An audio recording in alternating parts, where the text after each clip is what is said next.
Take the exit. Turn right into the drive-thru. Nope, I'm making dinner tonight. You don't have time. Josh has practice. Oh, that's right. I'll just get a salad. And fries? No, just the salad. But salad cancels fries. Salad only. Fries. Salad. Fries. Food noise isn't fair, but Mochi Health is. The affordable GLP-1 source that puts you on the road to successful weight loss. Hey, can I get the... Fries. Salad.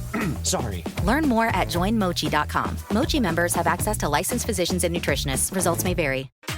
You know that thing where you get an amazing pair of shoes at a really great price and want to tell everyone about it? Yeah, so do we. Here at Designer Shoe Warehouse, we'll give you something to brag about. Like the latest styles from brands you love, or the trends everyone's obsessing over, or shoes that make you feel like, well, you. So go ahead, show off a little. Find shoes that get you at prices that get your budget. Head to your DSW store or DSW.com today. DSW. Let us surprise you. A note before we begin. Today's episode heavily discusses the topic of suicide. If you find that the discussion becomes overwhelming or triggers negative emotions, please prioritize your mental health above all else. Consider skipping this episode or reaching out to a support helpline in your area. You are not alone. Voices for Justice is a podcast that uses adult language and discusses sensitive and potentially triggering topics, including violence, abuse, and murder. This podcast may not be appropriate for younger audiences. All parties are innocent until proven guilty in a court of law. Some names have been changed or omitted per their request or for safety purposes. Listener discretion is advised. My name is Sarah Turney, and this is Voices for Justice. Today, I'm discussing the suspicious death of Ellen Greenberg. On January 26, 2011, 27-year-old Ellen Greenberg left her job as a school teacher early due to a snowstorm that completely blanketed the Philadelphia, Pennsylvania area. On her way home, she stopped and filled up her gas tank. From here, Ellen headed to her apartment that she shared with her fiancé, Sam Goldberg. They were set to get married in August and had just sent out their save-the-dates a few weeks earlier. A few hours after Ellen arrives home, just after 6:30 p.m., Sam called 911 and reported that he had to break down the door to his and Ellen's apartment because it had been locked from the inside. When he got inside, he found Ellen in the kitchen with a knife sticking out of her chest. When officers arrived, they found multiple stab wounds on Ellen's chest. Deciding that these wounds were superficial, police quickly determined that Ellen's death was a suicide. The next day, an autopsy uncovered 20 stab wounds to Ellen's chest, stomach, back of her neck, and back of her head. The medical examiner ruled Ellen's death a murder. Despite these findings, the police declared Ellen's death a suicide and closed her case. Since then, for over a decade, Ellen's parents and a large group of experts have worked to uncover a lot of evidence that suggests Ellen was murdered. Ellen's mother, Sandy, told Dateline, quote, "My daughter did not commit suicide. We've grieved her life for years. Now we want to clear her name. We want justice for her, and we want closure," end quote. This is the case of Ellen Greenberg. At 6:33 p.m. on January 26, 2011, Sam Goldberg called 911 from the apartment he shared with his fiancée, Ellen Greenberg, in Philadelphia. Sam reported that he had just broken down the door and found Ellen on her back with blood everywhere. The dispatcher instructed Sam to remove Ellen's sweatshirt and start CPR, but Sam said he couldn't because there was a 10-inch knife sticking out of Ellen's heart. Sam spoke to the dispatcher for a little bit longer, basically confirming that help was on the way, and the dispatcher had the correct address. Then the call ended. After this, Sam called his parents to let them know what was going on. When they got off the phone, Sam's parents notified Ellen's parents of the news. But they couldn't travel to Ellen's apartment because there had been a huge snowstorm in Philadelphia that day, which I can't even begin to imagine how helpless they must have felt. But according to case documents, when first responders arrived, they pronounced 27-year-old Ellen dead. Now, let me take a moment to describe the scene, because it will be really important to keep in mind as I discuss statements from experts in this case. When first responders got to the scene, Ellen was found in the corner of the kitchen, between the sink and the stove. Now, this is what I would consider a typical layout for a kitchen in an apartment. Basically, it was two sets of countertops parallel to each other with no island in between. Ellen's shoulders were resting against the lower half of the kitchen cabinets. She was slumped downward, resting on her bottom and lower back. Her legs were extended outward, and her arms were parallel to her upper body. There was a 10-inch serrated Cutco knife embedded in the left side of her chest through her clothing. Authorities believe this knife came from the knife block in the apartment. When Philadelphia police officers and an investigator from the medical examiner's office arrived, they noted that Ellen's right hand was, quote, closed in a loose fist, end quote. In her left hand, there was a, quote, nearly pristine, end quote, white hand towel. Ellen's glasses were on the floor to the right of her, and in between her lower leg area was a, quote, collection of dark-colored, longer hairs, end quote, which I think it's important to note that Ellen did have longer, dark hair.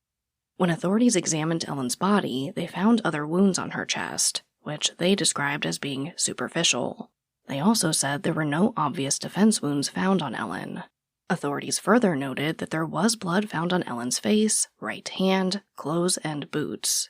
They said that the blood around Ellen was generally confined to the area of her body, on the floor underneath, and on the cabinets behind her. There were also 2 drops of blood found on the granite countertop above her. On the counter, authorities also found a strainer of fruit, along with recently prepared oranges and blueberries. It looked like Ellen may have been in the middle of preparing some type of fruit salad. They also noticed that the knife block was turned over on its side, and 2 of the knives from the block were found in the sink, but there was no blood found on the knife block or knives. Now, of course, officers speak to Ellen's fiancé Sam, since he was the last known person to see Ellen alive, and the person who later found her. They discovered that Ellen and Sam had been engaged since the summer of 2010, and had been together for a total of about 3 years. Ellen and Sam planned on an August 2011 wedding, and had just sent out their save-the-dates weeks prior. Here's what Sam says happened that day. He says Ellen went to work, but when the snowstorm hit, she was sent home early. They basically just hung out in their apartment until around 4:45 p.m., when Sam decided to use the apartment complex's gym on the first floor. Sam told officers that he worked out for about 30 to 45 minutes. When he was done, he went back to the apartment, but couldn't get in because the front door's swing bar was engaged from the inside. Now, just to pause for clarity, 1, because this term confused me when I first started researching the case, and 2, because there's different terms in different regions. I just want to clarify that when I say swing bar, I mean those small metal locks you install on the inside of your home that allows you to open the door a few inches while not allowing the door to open any further. You see these in a lot of hotels. So Sam has a key, but obviously he can't get past the inside lock. He says he banged on the door but didn't get an answer. For the next hour, he texted, called, and emailed Ellen, trying to get her to let him inside, but Ellen didn't respond. Authorities did review Ellen's phone and confirmed that Sam had texted her multiple times from 5:32 p.m. to 5:54 p.m. Sam texted the following: "Hello. Open the door. What are you doing? I'm getting pissed. Hello. You better have an excuse. What the fuck? Ah. You have no idea." This episode of Voices for Justice is sponsored by Chewy. If you have pets, you probably know about Chewy, and you also know that when they say that they have everything you need to keep your pet happy and healthy, they're not messing around. To keep them happy, Chewy has over 100,000 products from all the brands my pets love at prices I love. To keep them healthy, Chewy offers pet prescriptions, pet insurance, telehealth vet visits, and they're even rolling out vet clinics across the country. I've been shopping with them for a very long time. And in addition to the auto-ship feature that gets the dog's food to them every single month, I also love to experiment with different treats. But I'm a bit picky. For me, it has to be high quality with simple ingredients. I recently picked up treats from Shepherd Boy Farms that are 100% just chicken breast. Popcorn and Heber are already obsessed. Chewy has everything you need to keep your pet happy and healthy. And right now, you can save $20 on your first order and get free shipping by going to chewpanions.chewy.com/Sarah E. Turney. That's chewpanions.chewy.com/Sarah E. Turney to save $20 on your first order with free shipping. chewpanions.chewy.com/Sarah E. Turney. Minimum purchase required. New customers only. Terms and conditions apply. See site for complete details. This episode of Voices for Justice is brought to you by Quince. I've been trying to be more intentional about what I wear each day. I'm leaning into pieces that feel effortless, comfortable, and still put together. And Quince has been my go-to. The fabrics feel elevated, the fits are flattering, and everything just works without overthinking it. They use premium materials like 100% European linen, organic cotton, and ultra-soft denim. And the best part? Everything is priced 50 to 80% less than similar brands. They work directly with ethical factories and cut out the middlemen, so you're paying for quality and craftsmanship, not brand markup. I recently just ordered their tiered linen dress, of course in black. I wanted to pair it with one of my favorite pairs of brown wedges. The problem was, I didn't have a brown purse. So I got that from Quince too. It's one of my favorite outfits. It's easy, effortless, and feels amazing, especially as we're getting a little bit warmer here in Phoenix. Refresh your everyday with luxury you'll actually use. Head to quince.com/justice for free shipping on your order and 365-day returns. Now available in Canada too. That's QUINCE.com/justice for free shipping and 365-day returns. Quince.com/justice. Sam said after an hour of not being able to reach Ellen, he went down to the security desk and asked the guard to help him enter the apartment. However, the security guard would later contest this series of events by saying he was not present for this. So Sam breaks down the door alone. And as soon as he was inside, he found Ellen in the kitchen. Following this initial statement from Sam, authorities looked around the apartment to corroborate his story. According to case documents, the swing bar was, quote, broken, obviously forced in, end quote, which matched what Sam had said about breaking down the door. They looked for other signs of forced entry, but didn't find any.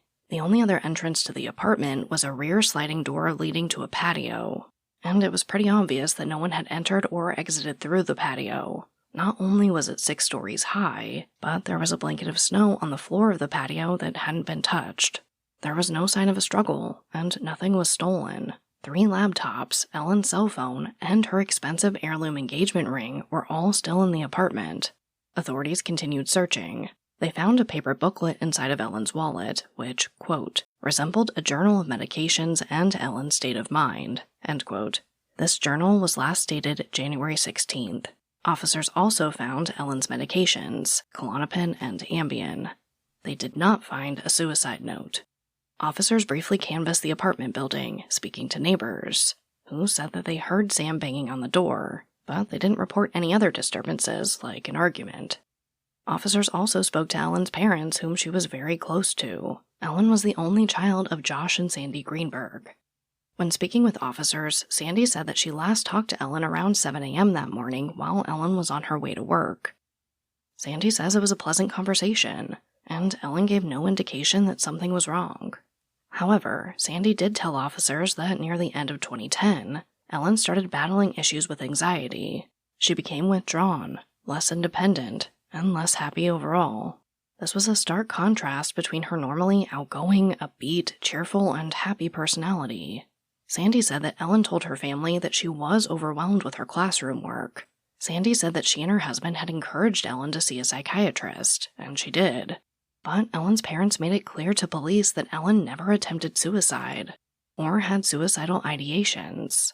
An officer noted in his report that Ellen's death was a, quote, surprise to them despite her issues with anxiety, end quote. Before the conversation was over, the Greenbergs were asked about Ellen's relationship with Sam. They described him as a fine young man and said that they were happy to have him as an in-law. They said they had no knowledge of any verbal or physical abuse in the relationship. The Greenbergs later provided further detail on Ellen's state of mind at the time of her death. They said Ellen's anxiety seemed to start in the weeks leading up to her and Sam mailing out their save-the-dates for their August wedding. The Greenbergs said that Ellen was so stressed out that at one point she texted her parents, quote, I want to leave this place. Get me out, end quote. Now, unfortunately, we don't really know what place she was talking about. Shortly after, Ellen asked a cousin who lived in the Philly area if she could temporarily move into the cousin's home. When the cousin asked if Sam would be joining, Ellen didn't respond. Now, it was apparently all of this that led authorities to believe Ellen had completed suicide. And because of this determination, the apartment was not treated as a crime scene.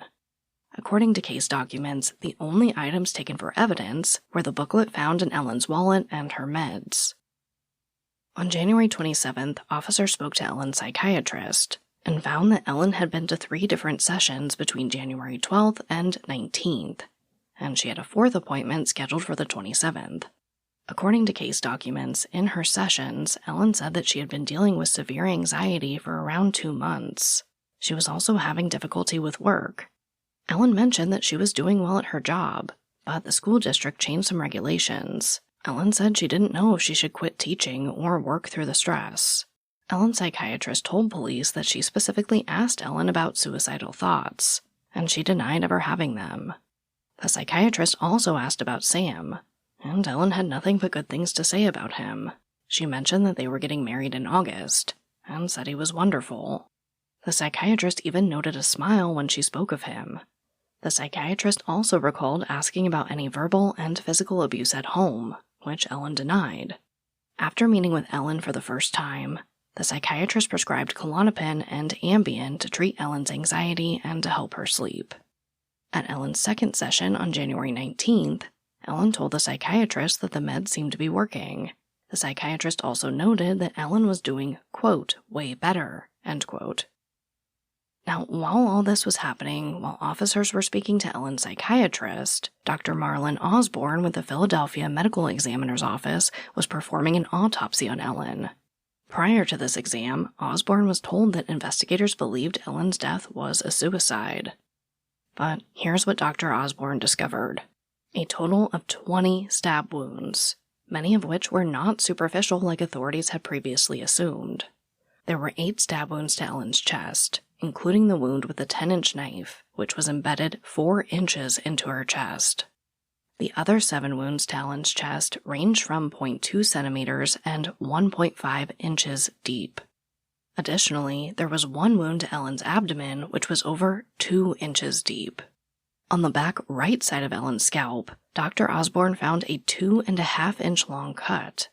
10 stab wounds were found on the back of Ellen's neck. The wounds ranged in size between 0.2 centimeters and 3 inches deep. Dr. Osborne also found a 3-inch wound that went through the back of Ellen's head at the base of her skull. This wound impacted her cerebellum, the part of the brain which coordinates and regulates many functions including balance, movement, and vision.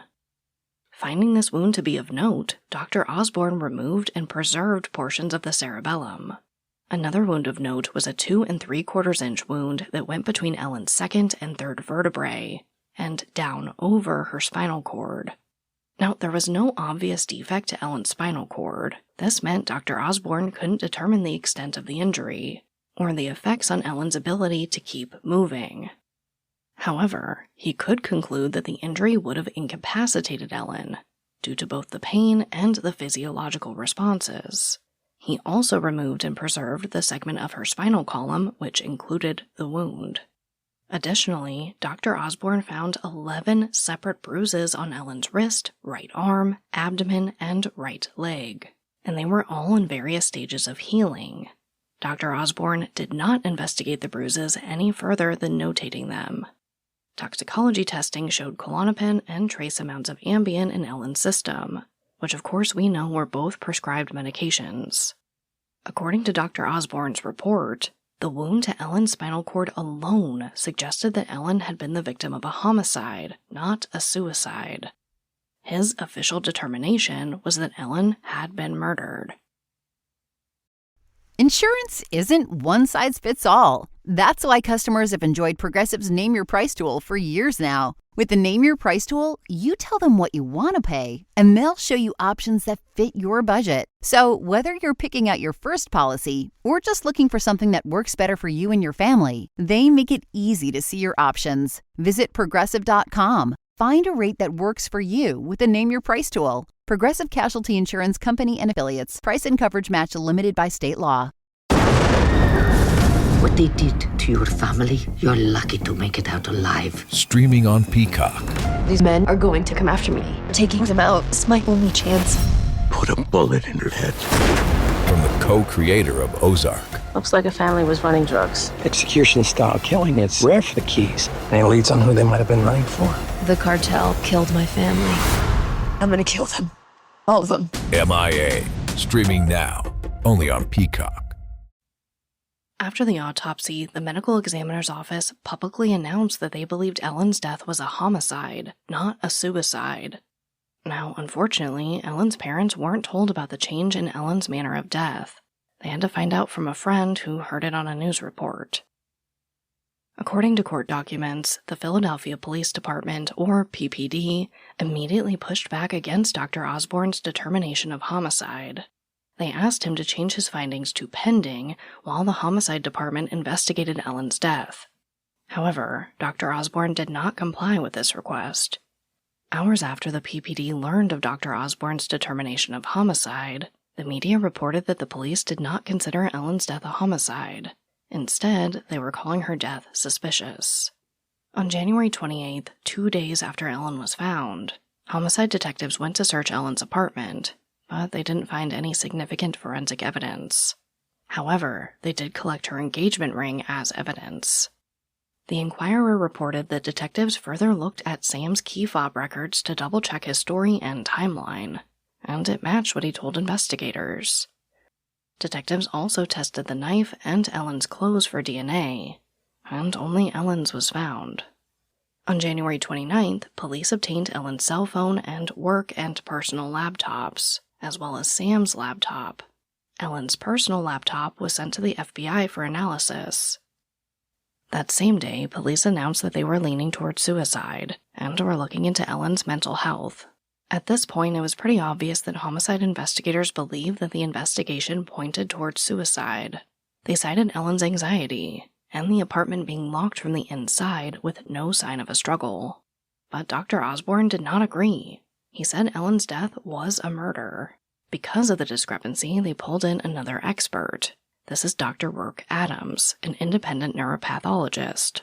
They were brought in to examine Ellen's spinal cord to see if the neck injury would have paralyzed her, which would have made it impossible for Ellen to deliver the final wound to her chest.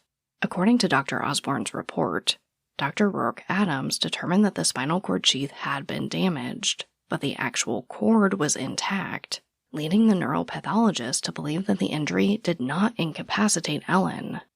However, it may have led to Ellen's body going numb, allowing her to painlessly continue stabbing. On January 31st, KYW reported that PPD still had Ellen's death listed as suspicious, and their investigation was leaning in a non-criminal direction. They continued saying this for weeks. Finally, on February 18th, the PPD officially declared that the death of Ellen Greenberg had been ruled a suicide. Detectives said, quote, "We couldn't prove anything else. We were just letting things go where it went, and that's where it went," end quote. Weeks later, on March 3rd, the medical examiner's office updated Ellen's death certificate from homicide to suicide. Now, Dr. Osborne did give a list of reasons why he was willing to change the manner of death, which included the following. Ellen had a history of anxiety. The door was locked from the inside, and Sam had to break the door down. The injury to Ellen's spinal cord would not have incapacitated Ellen. And DNA testing on the knife and Ellen's clothing only matched her DNA. Dr. Osborne noted that an analysis of Ellen's laptop provided no additional information. And just like the first time, the Greenbergs were not informed of this change. They learned about it from the media. Ellen's parents did not believe that she had completed suicide, and they were also frustrated with the medical examiner and police department's handling of Ellen's case. Desperate for answers, they launched their own $500,000 investigation into Ellen's death. They request copies of Ellen's autopsy records and photos, as well as crime scene photos and reports from the scene. They also spoke with Ellen's friends. Penn Live reported that the Greenbergs found out through a friend that on the day she died, Ellen had planned on leaving her life in Philadelphia and moving back in with her parents. So the Greenbergs send all this evidence they collect to forensic pathologist Dr. Cyril Wecht. In January 2012, he concluded that Ellen did not complete suicide. Dr. Wecht's report noted that suicidal stab wounds, quote, can rarely be multiple, end quote, and that suicides by stabbing are becoming less frequent due to other options such as drugs or guns. Dr. Wecht added, if stabbing is involved in a suicide, it's unlikely to be to the back of the neck, stating that's more in line with a murder. Dr. Wecht also noted that those who complete suicide rarely stab themselves through their clothing. He said they typically lift their clothes to expose the skin. Stabbing through the clothes was another sign of homicide. He went on to state other reasons why Ellen's death was likely not a suicide. He said most of the time those who complete suicide leave a note, but in Ellen's case there was none. Beyond that, Ellen's family, friends, professional associates, and the psychiatrist who had evaluated her all said she never told them about having any suicidal ideations. There was no indication that she had the intention to complete suicide, or was depressed during the day that she was found. She seemed like her usual self in the morning when she had that phone call with her mom, and later at midday when she texted a friend. Also, when she left work early, she stopped and filled up her gas tank. Dr. Wecht's final conclusion was that Ellen's death was, quote, strongly suspicious of homicide, end quote. Following the report, the Greenbergs hired Larry Krasner, a civil rights lawyer with experience with, quote, taking on the police, end quote. After looking over everything, he concluded that, quote, substantial questions remain unanswered, end quote. In May 2012, Krasner requested a meeting with police officials and district attorney representatives to try and get the investigation reopened, but he was unsuccessful. The Greenbergs hired another attorney, former state attorney general Walter Cohen. Cohen filed public records requests to obtain the police notes, but this was declined. Cohen kept asking to see the notes, and the Greenbergs were eventually allowed to view them, but no copies were allowed to be made. And there are a lot of experts in this case, so try to keep up. Next, Tom Brennan joined the Greenbergs in their quest for answers. Brennan had worked for the police for 25 years and was chief of the Dauphin County Detectives. When looking over the crime scene photos, Brennan saw something. He noted that Ellen had a trickle of blood on her left cheek running horizontal from the side of her nose to her left ear. Now, to him, this trickle of blood didn't make sense with the position Ellen's body was found in, which was sitting and slumped. Basically, he said that this blood defied gravity. Brennan further investigated the possibility that the swing bar on the front door could have been locked from the outside. He found videos online showing exactly how to do that, which meant that there was a possibility Ellen hadn't been the person to lock the door. After studying all the evidence he had, Brennan concluded that the lack of defensive wounds didn't rule out a homicide. He said it seemed more in line with a blitz attack, where the victim is attacked so quickly that they don't have time to react and defend themselves. He said he'd seen similar cases in his career. Now, PennLive reported that Brennan did set up a conference call with Dr. Marlon Osborne and his boss, then Philadelphia medical examiner Dr. Samuel Galino. During the call, Brennan asked why Dr. Osborne had changed his manner of death ruling to suicide. Dr. Osborne replied, quote, I changed it at the insistence of the police, because they said there was a lack of defensive wounds, end quote. When Brennan asked why police were making a call in a medical determination, Dr. Osborne didn't answer, and the call ended shortly after. Gregory McDonald, the chief deputy coroner for Montgomery County, also reviewed the evidence. He came up with many of the same conclusions as the experts before him. He additionally concluded that 4 of Ellen's wounds were deep enough to require force. McDonald determined that these 4 deep wounds, coupled with the gash on the back of Ellen's head, indicated homicide. And here comes another expert. Robert D. Keppel, retired chief criminal investigator for the Washington State Attorney General's office, looked over the evidence and commented on the knife found in Ellen's body. He said that wasn't usual in a suicide. In the end, he concluded, quote, in this particular case, there's so many different wounds, it almost looks like somebody else is doing their thing with her, end quote.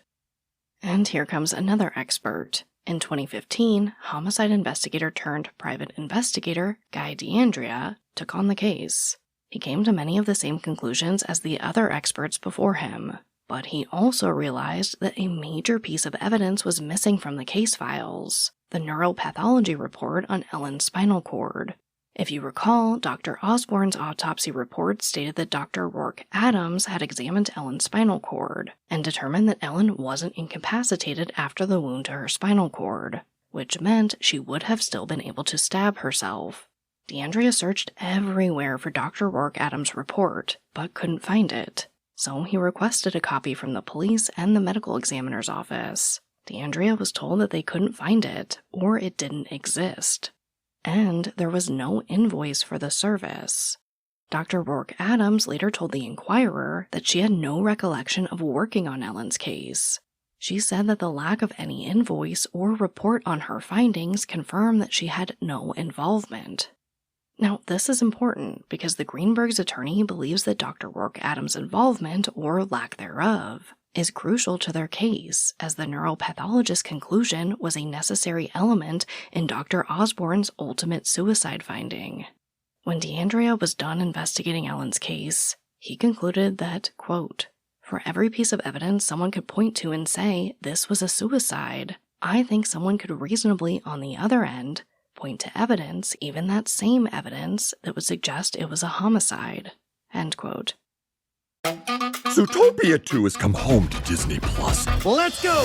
Get ready for a new case. We're gonna crack this case and prove we're the greatest partners of all time! New friends. You are... Gary the Snake. And your last name? The Snake.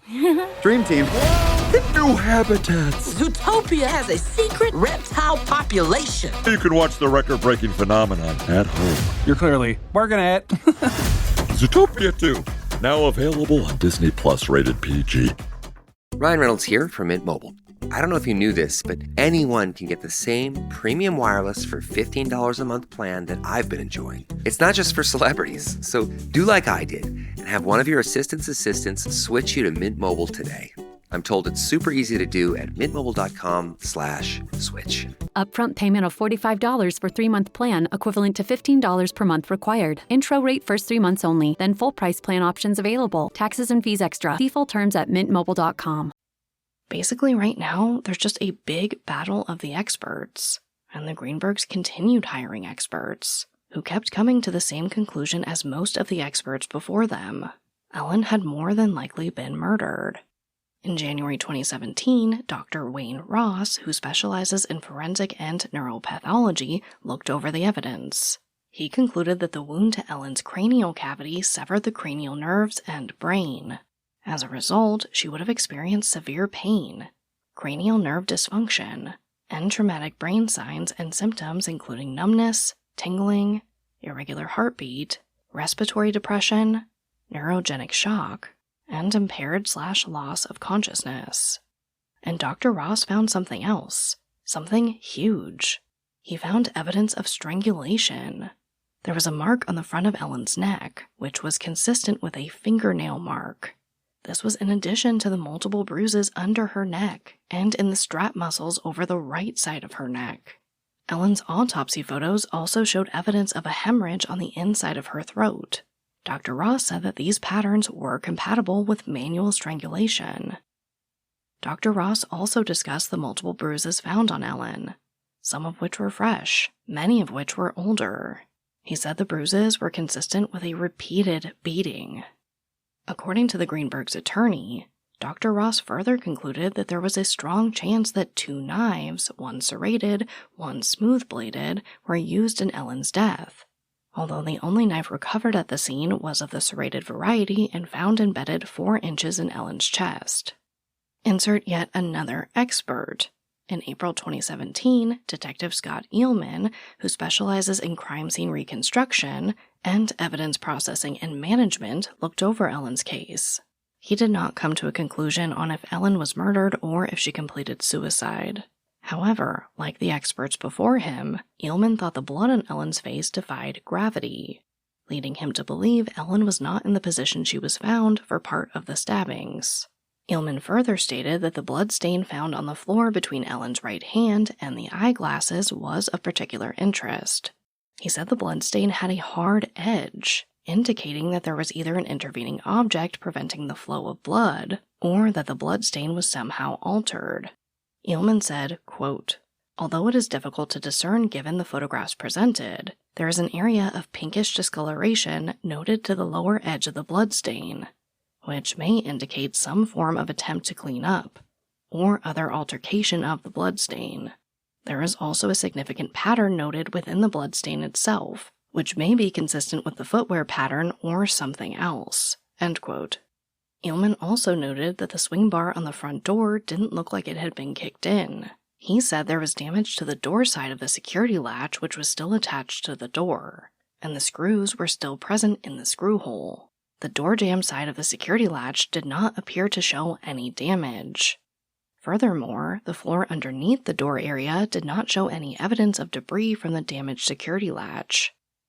In addition to all the evidence the Greenbergs put together, their attorney has also stated that the knife block being tipped over and the 2 knives found in the sink could be evidence of a struggle in the kitchen. The attorney said that the condition of the knife block and knives is consistent with someone grabbing a knife quickly and forcefully, as if in the midst of an altercation with another individual, rather than that of a person who alone in the kitchen pulled out a knife for use, at least initially, for the preparation of a fruit salad. In 2017, one of the Greenbergs' attorneys, Krasner, was elected as Philadelphia's district attorney. After he took office in 2018, the Greenbergs asked him to reopen Ellen's case. However, he referred the request to the state attorney general's office due to the conflict of interest. So they sent all of the evidence from all their attorneys and all of their experts over to the attorney general's office. The attorney general's office did open their own investigation. But 2 years later, in 2019, the Attorney General's office said that they concluded Ellen's death to be a suicide. Her case was closed. But Ellen's parents weren't ready to give up yet. In part 2, I'm going to tell you about their continued investigation, all the other evidence they uncovered along the way, and where Ellen's case stands today. But as always, thank you, I love you, and I'll talk to you next time. Voices for Justice is hosted and produced by me, Sarah Turney, and is a Voices for Justice media original. This episode contains writing and research by Haley Gray, with research assistance by Anna Laria. If you love what we do here, please don't forget to follow, rate, and review the show in your podcast player. It's an easy and free way to help us and help more people find these cases in need of justice.